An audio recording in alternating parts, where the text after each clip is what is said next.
53 برس کی عمر میں آپ نے مکہ سے مدینہ کی ہجرت فرمائی اور 10 برس آپ نے مدینہ میں قیام فرمایا۔ 11 ہجری میں آپ حج کے لیے تشریف لے گئے اور یہ صورت آئی 11 تاریخ کو 11 حج کے ذوالحج، اذا جاء نصر اللہ والفتح۔ اس میں اشارہ تھا کہ میرے نبی آپ کا مشن مکمل ہو چکا ہے، اب آپ ہمارے پاس آنے کی تیاری فرمائیں۔ 29 محرم صفر 29 صفر عصر کی نماز کے بعد ایک جنازہ تھا۔ اس جنازے کو پڑھانے کے بعد اس کو دفن کے لیے آپ جنت البقیع تشریف لے گئے۔ وہاں سے واپس ہونے لگے تو سر درد اٹھا اور وہ درد ایک دم بڑھنا شروع ہوا، اور اس دن باری حضرت عائشہ کے گھر کی تھی، تو آپ گھر میں تشریف لاتے لاتے درد کے ساتھ بخار، تیز درد، تیز بخار، اور 14 دن 12 ربیع 29 30 2 دن یہ اور 12 دن اگلے 14 دن آپ نے بیماری دیکھی، مسلسل سر درد اور مسلسل بخار۔ اور روزانہ آپ جب گھر بدلتے، اس وقت 9 بیویاں زندہ تھیں، تو آپ پوچھتے کل کس کی باری ہے، کل کس کی باری ہے؟ جی میمونہ کی ہے۔ اگلا دن کل کس کی باری؟ جی حفصہ کی ہے۔ کل کس کی باری ہے؟ ام سلمہ کی ہے۔ تو بیگمات نے اس سے سمجھا کہ اللہ کے نبی یہ چاہتے ہیں کہ میں بیماری کے دن عائشہ کے پاس گزاروں، ورنہ آپ کو تو خود پتہ ہے کل کس کی باری ہے، پرسوں کس کی باری ہے، ترسوں کس کی باری ہے۔ تو حضرت میمونہ کے گھر میں آپ تشریف فرما تھے، تو ساری باقی 7 بیگمات جمع ہوئیں اور انہوں نے آ کے عرض کی، یا رسول اللہ، جب تک آپ بیمار ہیں آپ عائشہ کے پاس آرام فرمائیں، اور جب اللہ آپ کو شفا دے دے تو پھر ہماری ترتیب کو آپ دوبارہ شروع فرما دیں۔ تو آپ نے سب کا شکریہ ادا کیا، علی اور عباس کو بلایا، ان کے کندھوں پہ آپ نے یوں ہاتھ رکھے اور آپ کے پاؤں یوں زمین پہ لگ رہے، آپ پورا پاؤں نہیں لگا پا رہے تھے کمزوری سے، یہ پوزیشن تھی اس طرح۔ اور یہ پیر کا دن تھا، آپ حضرت عائشہ کے گھر میں داخل ہوئے اور اگلے پیر کو حضرت عائشہ کے گھر میں آپ اپنے اللہ کے پاس چلے گئے۔ آخری ہفتہ آپ نے حضرت عائشہ کے گھر میں گزارا۔ صحابہ ملاقات کے لیے حاضر ہوئے تو آپ ان کو دیکھ کے رونے لگے اور فرمایا کہ میں تمہیں اللہ کے سپرد کرتا ہوں، اللہ تمہاری حفاظت کرے، اللہ تمہارا ساتھی ہو، آواکم اللہ، حفظکم اللہ، نصرکم اللہ، بہت دعائیں دی۔ آپ کے جانے میں 5 دن باقی تھے، تو آپ نے فرمایا مجھے 7 کنوؤں کے پانی سے غسل کرواؤ۔ تو 7 کنوؤں سے پانی لایا گیا مشکیزوں میں بھر کے۔ تو حضرت عائشہ کے گھر میں کوئی ایسا ٹب نہیں تھا جس میں بیٹھ کے وہ آپ نہا سکتے، تو حضرت حفصہ کے گھر سے ٹب منگوایا گیا، آپ اس میں بیٹھے، تہمت باندھا ہوا تھا، کرتا اتارا اور آپ پر 7 کنوؤں کا پانی ڈالا گیا، تھوڑا تھوڑا تھوڑا تھوڑا تھوڑا تھوڑا، تو اس سے بخار کی شدت کم ہوئی، اور آپ سر درد کی وجہ سے آپ نے ایسے پٹی باندھی سرخ رنگ کی، اور اس کے بعد حضرت علی اور فضل بن عباس کے کندھوں کا آسرا لے کر آپ مسجد میں تشریف لائے اور آپ منبر پر بیٹھے اور آپ نے فرمایا، لوگوں میرے جانے کا وقت آ چکا ہے، میں نے کسی پر زیادتی کی ہو، کسی کو تھپڑ مارا ہو، کسی کو چھڑی ماری ہو، کسی کا حق دبایا ہو، تو میں اپنی جان کے ساتھ مال کے ساتھ حاضر ہوں، مجھ سے یہیں بدلہ لے لو، آخرت میں میرے خلاف کوئی دعویٰ نہ کرنا، میں آخرت کے حساب کو برداشت نہیں کر سکتا۔ جن کے طفیل لوگوں کا حساب معاف ہوگا، جن کی طفیل، جن کی شفاعت پر لوگ بے حساب جنت میں جائیں گے، وہ روتے ہوئے فرما رہے ہیں کہ میں آخرت کے حساب کو نہیں دے سکتا۔ تو سارے صحابہ رونے لگے، لیکن آپ اپنی بات کو دہراتے رہے، کوئی بھی نہیں اٹھا۔ تو آپ نے ظہر کی نماز پڑھائی، ظہر کے بعد پھر منبر پر آئے اور فرمایا کہ لوگو یہیں مجھ سے حساب کتاب کر لو، آگے نہ کرنا، بتاؤ میں نے کسی کا کوئی حق دینا۔ ایک صحابی کھڑے ہو، یا رسول اللہ آپ نے میرے 3 روپے دینے ہیں، 3 درہم۔ تو آپ نے فرمایا دینے ہوں گے ضرور، پر مجھے یاد نہیں، بتاؤ گے کس طرح دینے ہیں؟ کہ یا رسول اللہ آپ کے پاس سائل آیا تھا، آپ سے مانگا، آپ کے پاس تھے نہیں، تو آپ نے مجھ سے کہا تیرے پاس کچھ ہیں؟ تو میرے پاس 3 درہم تھے، تو آپ نے فرمایا تو دے دے، میں بعد میں ادا کر دوں گا۔ تو ہاں یاد آ گیا۔ تو میرے نبی کے گھر میں تو تیل نہیں تھا، ایک چھٹانگ جس سے چراغ جلتا، پیسہ کہاں سے آتا؟ تو آپ کے سامنے آپ کے کزن فضل بن عباس کھڑے تھے۔ آپ نے فرمایا فضل میرا قرضہ ذمہ لیتے ہو؟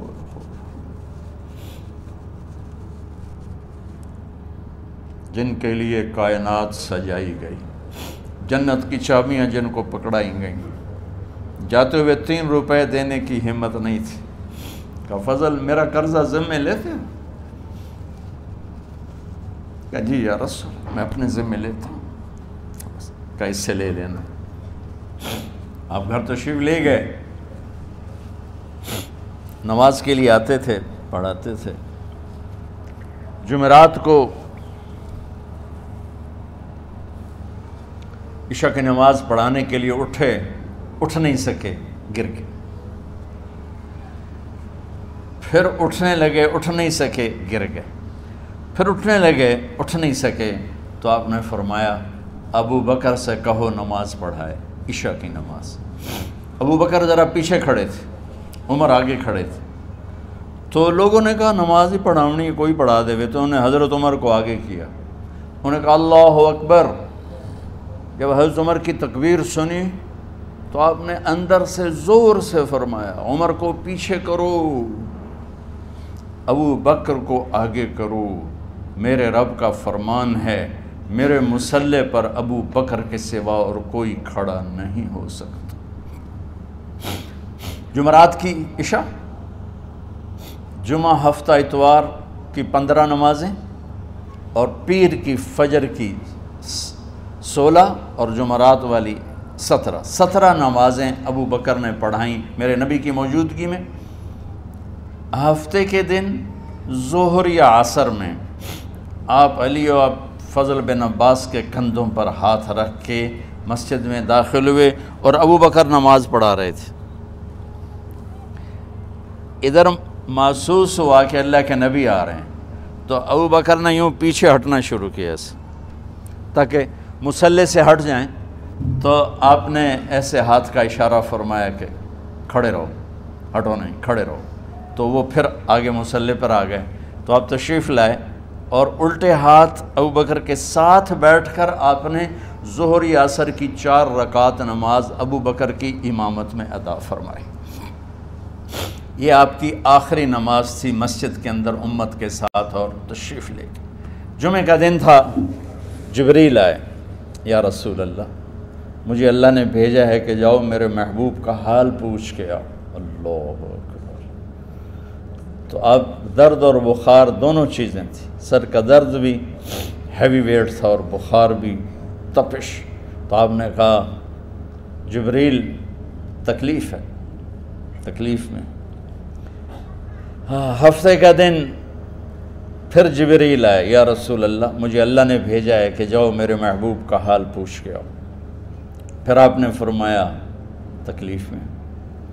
اتوار کو پھر جبریل آئے، یا رسول اللہ نے بھیجا ہے کہ جاؤ میرے محبوب کا حال پوچھ کے آؤ۔ 12 ربیع الاول آ گئی، 632 عیسوی اور 11 ہجری۔ آپ کی طبیعت میں بشاشت آئی، تو صحابہ نماز پڑھ رہے تھے، آپ نے دروازہ کھول کے سب کو یوں دیکھا۔ تو حضرت انس فرماتے ہیں ہم سب نماز میں تھے، لیکن جب دروازہ کھلنے کی آواز آئی اور اللہ کے نبی کا چہرہ، تو ہم سب نماز میں یوں ہو گئے، نماز کے اندر ہی سارے اللہ کے نبی کو دیکھنا شروع کر دی، بھول ہی گئے کہ نماز پڑھ رہے ہیں، ایسے گم ہو گئے آپ میں۔ تو آپ نے جلدی سے دروازہ بند فرما دیا۔ یہ آپ کی آخری زیارت تھی اپنی امت کے لیے۔ اس کے بعد آپ اپنے اللہ کی طرف کا سفر شروع کیا۔ تو اشراق کے بعد آپ نے اپنے بیگمات کو بلایا، ان کو بتایا نہیں کہ میں آج جا رہا ہوں، سب سے ملے، سب کو الوداع کیا اور انہیں بھیجا۔ اس کے بعد آپ نے حضرت فاطمہ کو بلایا، جنت کی عورتوں کی سردار، سب سے زیادہ محبوب بیٹی، سب سے زیادہ جگر کا ٹکڑا، دل کا ٹکڑا کا، جس نے فاطمہ کو دکھ دیا مجھے دکھ دیا، جس نے اسے سکھ دیا مجھے سکھ دیا۔ ہاں، ان کو قریب کا، بیٹی قریب ہو، تو ان کے کان میں کہا میں جا رہا۔ وہ رونے لگی، تو ہم نے کہا رو نہیں، چند دنوں کے بعد تیری میری ملاقات ہو جائے گی سب سے پہلے۔ تو 6 ماہ بعد حضرت فاطمہ کا بھی 24 سال کی عمر میں یا 25 سال کی عمر میں انتقال ہو گیا۔ ان کو رخصت فرمایا، پھر آپ نے داماد مولا علی کو بلایا، ان کا سر اپنی گود میں رکھا اور ان کے سر پہ اور کمر پہ ہاتھ پھیرتے رہے اور ان کو دعائیں دیتے رہے۔ آہستہ آہستہ تھی، آواز اونچی نہیں تھی، پست آواز تھی، اور یوں سر پہ کمر پہ، سر پہ کمر پہ، اور دعائیں دے رہے ہیں۔ ان کو رخصت فرمایا، آخر میں اپنے جگر کے ٹکڑے حسن اور حسین کو بلایا، جو ہی سینے سے لگایا آنسو شروع ہو گئے۔ بیویوں کو رخصت کیا، خاموش، بیٹی کو رخصت کیا، خاموش، داماد کو رخصت کیا، خاموش، جو ہی بچوں کو سینے سے لگایا تو آپ کے آنسو نکلنا شروع ہو گئے کہ ایک زہر میں تڑپ تڑپ کے مرے، ایک کا سر کٹ کے نیزے پہ چڑھا۔ میرے نبی آگے آنے والے زمانے میں دیکھ رہے تھے کہ میرے بچوں کے ساتھ کیا ہونے والا ہے، اس پر آپ بے قرار ہو کر روئے، بولے کچھ نہیں، ان کو بھی رخصت فرما دی۔ جب وہ چلے گئے تو جبریل آ گئے، یا رسول اللہ، باہر ملک الموت دروازے پر کھڑا ہے، اندر آنے کی اجازت چاہتا۔ تو آپ نے فرمایا آ جائے، میں نے کب روکا؟ تو ملک الموت اندر آیا، ایک فرشتہ اور بھی تھا، کہا السلام علیکہ یا رسول اللہ، یا رسول اللہ میں آپ کو سلام پیش کرتا ہوں، میں نے کبھی کسی کو سلام نہیں کیا۔ آپ کے رب نے فرمایا جب جاؤ تو اجازت لے کے جانا، بن اجازت اندر نہ جانا، میں کبھی کسی سے اجازت نہیں لیتا۔ اللہ تعالیٰ نے فرمایا آنا چاہیں تو لے آنا، رہنا چاہیں تو چھوڑ کے آ جانا، یہ اختیار اللہ نے کبھی کسی کو نہیں دیا، آپ پہلی اور آخری ہستی۔ تو آپ نے فرمایا اگر میں اجازت دے دوں تو میری جان نکالو گے؟ کہا جی نکالو، میں تو اللہ کے امر کا پابند۔ تو آپ نے جبریل سے پوچھا کیا کہتے ہو، تم کیا کہتے ہو؟ جبریل نے کہا یا رسول اللہ، اللہ آپ کی ملاقات کے شوق۔ میرے بھائی بہنوں، اللہ سے یہ دعا کیا کرو کہ اللہ ایسی موت دے جب جانے کا وقت ہے تو ہماری ملاقات کے شوق میں ہو۔ ایک صحابی کا انتقال ہوا، آپ نے ان کی قبر پہ جا کے یہ دعا کی، یا اللہ طلحہ جب تیری بارگاہ میں پیش ہو تو اسے دیکھ کے مسکرائے، یہ تجھے دیکھ کے مسکرائے، سارے دکھ درد دور ہو جائیں۔ تو جبریل بولے یا رسول اللہ، اللہ آپ کی ملاقات کے شوق میں۔ آپ نے فرمایا جاؤ اللہ سے پوچھ کے آؤ میرے بعد میری امت کے ساتھ کیا کرے گا، جاؤ پوچھ کے آؤ حسن حسین کے ساتھ کیا کرے گا۔ یہ پوچھنا، ہر کوئی اپنے بچوں کو یاد کرتا، مرنے والے بچوں کو یاد کر، بچے میلاد۔ میرے والد اچانک ہارٹ اٹیک میں فوت ہو گئے تو ہماری بہنیں موجود نہیں تھیں، میری 2 بہنیں، تو میرے والد بار بار کہتے میری دھیاں مینو ملا دیو، میری دھیاں مینو ملا دیو۔ اور میرے نبی نے کہا میری امت کا مجھے بتاؤ پہلے کیا کرو گے۔ حسن حسین کا نہیں کہا، جن کو ذبح ہوتے بھی دیکھا، زہر میں تڑپتے بھی دیکھا۔ واہ یا رسول اللہ، آپ نے کیا وفا کی اور ہم نے کیا صلہ دی، سارے خنجر انہی کے سینے میں ہی اتار دیے، ہر تیر کھینچ کے آپ کے جگر کے پار کیا، ہر نافرمانی کا ٹھیکہ لے لیا۔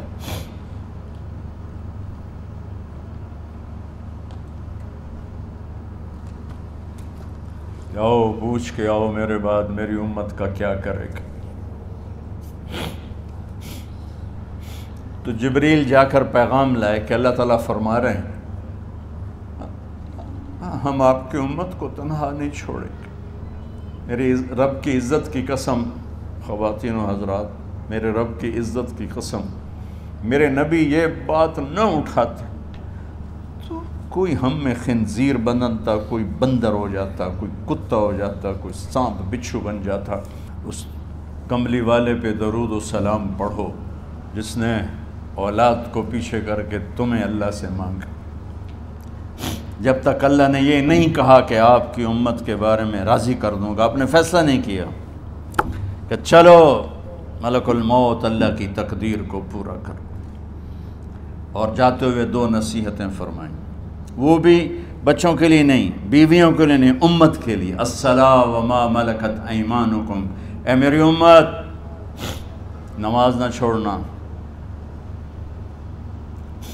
نوکروں سے اچھا سلوک کر، حقوق اللہ نماز، حقوق العباد غریب لوگ کا فرمایا غریبوں پہ ترس کھانا، اپنے نوکر ملازم غلاموں پہ ترس کھانا، اور نماز نہ چھوڑنا، نماز نہ چھوڑنا، نماز نہ چھوڑنا، نماز آخری الفاظ سے نماز نہ چھوڑنا، نماز نہ چھوڑنا، نماز نہ چھوڑنا۔ اور اب حضرت عائشہ کے سینے پر اس طرح نیم دراز تھے، حضرت عائشہ یوں سیدھا بیٹھی ہوئی تھی۔ اب فرمایا کہ مجھے فخر حاصل ہے، مات فی سحری و نحری، میرے نبی نے میری گردن اور سینے کے درمیان اللہ کو جان پیش کی۔ آپ اس طرح نیم دراز تھے تو تھوڑی دیر پہلے عبد الرحمن بن عوف آئے، عبد الرحمن بن ابو بکر آئے، آپ کے ہاتھ میں تازہ مسواک تھا، تو آپ مسواک بہت فرماتے تھے، تو آپ اتنے کمزور ہو چکے تھے کہ بولا نہیں جا رہا تھا، تو آپ کی نظریں مسواک پہ ٹک گئیں، دیکھے جا رہے ہیں، مسواک کو دیکھے جا رہے ہیں۔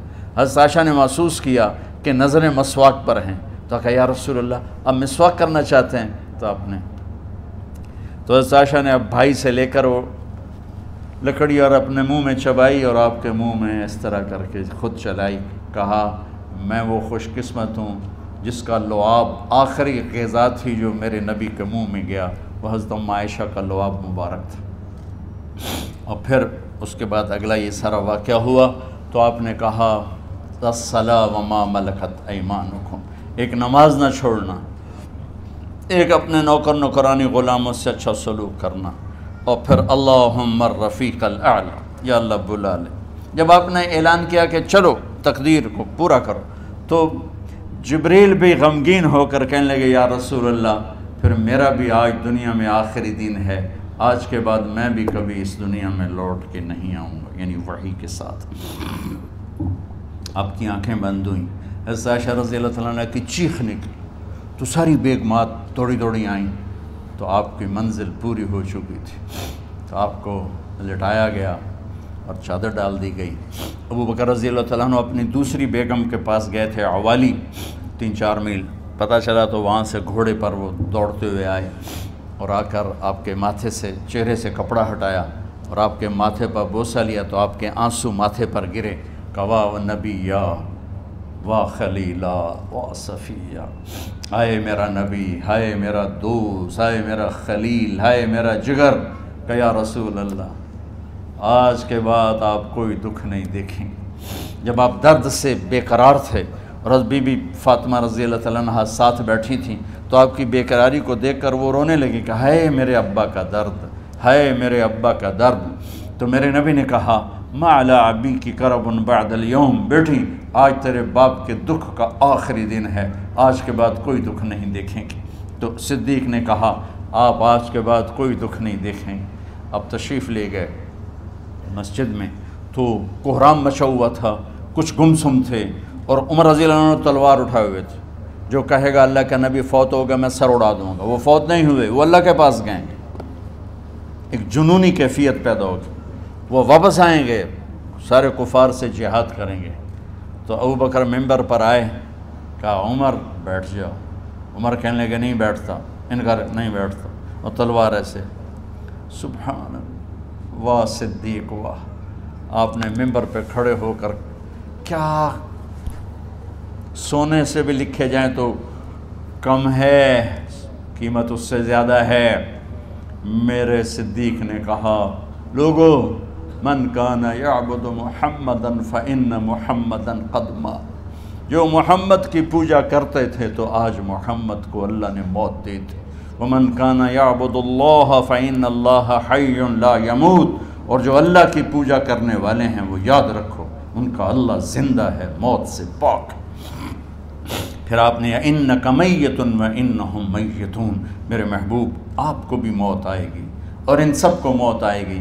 حضرت عمر فرماتے ہیں جب میں نے یہ آیت سنی تو میں یوں نہیں گرا، ایسے گرا سیدھا، ٹانگوں سے جان نکل گئی تو یوں گرے ایسے یوں، اور کہنے لگے مجھے یقین ہو گیا کہ موت آ گئی اور اللہ کے نبی ہمیں چھوڑ کے چلے گئے۔ غسل کون دے، کیسے دے؟ اہل بیت نے غسل دینا تھا۔ آپ کے کپڑے اتار کے غسل دیا جائے یا جو آپ نے کپڑے پہنے ہیں اسی میں غسل دیا جائے تو پریشان ہے، کیا کیا جائے؟ سب پہ اونگ طاری ہو گئی، ایک دم سب کو نیند آئی اور غیب سے آواز آئی کہ ہمارے نبی کو کپڑوں سمیت غسل دیا جائے۔ آپ کے بدن مبارک سے کپڑا نہیں اتارا، کوئی اتارے نہیں، تو اس آواز پر سارے بیدار ہوئے۔ تو حضرت عباس، فضل بن عباس، شقران آپ کے غلام، اور اسامہ بن زید اور علی بن ابی طالب آپ کو غسل دینے والے تھے۔ حضرت علی آپ پر پانی ڈال رہے تھے اور فضل بن عباس جسم کو مل رہے تھے، اور حضرت علی ساتھ ساتھ روتے ہوئے یا رسول اللہ آپ نے ہی ہمیں صبر کا حکم دیا، اگر آپ ہمیں صبر کا نہ کہتے تو آج ہم دنیا کو رو کے دکھاتے، اور آج ہم دنیا کو اپنا غم دکھاتے کہ کس طرح غم کیا جاتا ہے۔ اور یا رسول اللہ آپ کے جانے پر وہ نقصان ہے جو قیامت تک نہ پہلے ہوا نہ بعد میں ہوگا کہ آپ کے بعد نبوت کا دروازہ بند ہو گیا۔ اس طرح پانی بھی ڈال رہے تھے اور روتے بھی جا رہے تھے، اور فضل بن عباس وہ آپ کے پہلو بدل کر ہاتھ مل رہے تھے، ہاتھوں سے مل رہے تھے۔ قبر کے کھودنے کا وقت آیا تو وہ لحد ہوتی ہے، کھڈا کھود کے پھر سائیڈ میں کھڈا کھودا جاتا ہے، اور ایک ہوتا اسٹریٹ جیسے ہمارے یہاں ڈال کے اوپر وہ سلیب ڈال دیتے ہیں، تو کیسے بنائی جائے؟ تو ابو طلحہ رضی اللہ تعالیٰ عنہ قبر بناتے تھے وہ والی لحد والی، تو فرمایا جو پہلے آ جائے گا نا وہی قبر تیار کر لے۔ تو ابو طلحہ پہلے آ گئے تو لحد والی قبر تیار کی گئی، اور آپ کے کفن دینے کے بعد وہی وہ سب چلے گئے۔ اس کے بعد باری باری اہل بیت، ان کی خواتین، ان کے بچے، پھر مہاجرین، ان کے خواتین، ان کے بچے، ان کے نوکر، پھر انصار، ان کی خواتین، ان کے بچے، ان کے نوکر۔ تو پیر اور منگل یہ 2 دن سارے گزر گئے، اور منگل کو عشاء کے بعد جا کر یعنی بدھ کی رات آپ کی تدفین کا وقت آیا۔ تو جب آپ کو قبر میں اتار دیا گیا تو مغیرہ بن شعبہ رضی اللہ عنہ کھڑے تھے، انہوں نے اپنی انگوٹھی اتار کے اندر پھینک دی لحد۔ تو پھر کہنے لگے علی کہ میری انگوٹھی نیچے گر گئی ہے، اٹھا لوں۔ ایک بہانہ کیا نبی کو بوسہ لینے کا، انگوٹھی پھینک کر فرمانے لگے علی وہ میری انگوٹھی گر گئی ہے، اٹھا لوں۔ سب دیکھ رہے تھے کہ پڑی ہوئی کہاں اٹھا لو، تو انگوٹھی کیا اٹھانی تھی، نیچے جا کر اللہ کے نبی کو لپٹ کے اور دھاڑ دھاڑ رونا شروع کیا، سب صحابہ کی چیخیں نکال دی۔ انگوٹھی تو ایک بہانہ ہی تھا، آخری شخص جس کا جسم نبی کے جسم سے ٹچ ہوا وہ مغیرہ بن شعبہ ہیں۔ تو پھر سب نے شور مچایا کہ باہر نکالو، باہر نکالو، باہر نکلو۔ باہر نکلے تو اینٹیں لگائی گئیں، پھر مٹی ڈالی گئی۔ تو جب واپسی ہوئی تو حضرت انس گزرے تو حضرت فاطمہ کھڑی تھیں، طابت نفوسکم ان حسیتم علی رسول اللہ التراب۔ انس کس جگر کے ساتھ تم نے نبی کو مٹی میں چھپا دیا، کس جگر کے ساتھ تم نے نبی کو مٹی میں چھپا دیا۔ اللہ سے ملا دے۔ قبر دیکھنے کو خوفناک ہے، اگر اللہ راضی ہے، جب کبھی قبر سے ڈر لگتا ہے، بہت ہی لگتا ہے، تو خیال آتا ہے اگر اللہ راضی ہے پھر تو مسئلہ ہی کوئی نہیں ہے، چونکہ اللہ نے اپنے محبوب کو بھی قبر میں اتارا۔ یہ نہیں کہا کہ ایک خوبصورت بیڈ روم بنا کے اس میں لٹا دو، کہا قبر میں اتارو۔ اگر اللہ راضی ہے تو مرنے والی ہو یا مرنے والا ہو، تو مزے ہی مزے ہیں. یہ سارے دعا کرو کہ جب ہم دنیا سے جا رہے ہوں اللہ ہم پہ خوش ہو، اللہ ہم سے راضی ہو.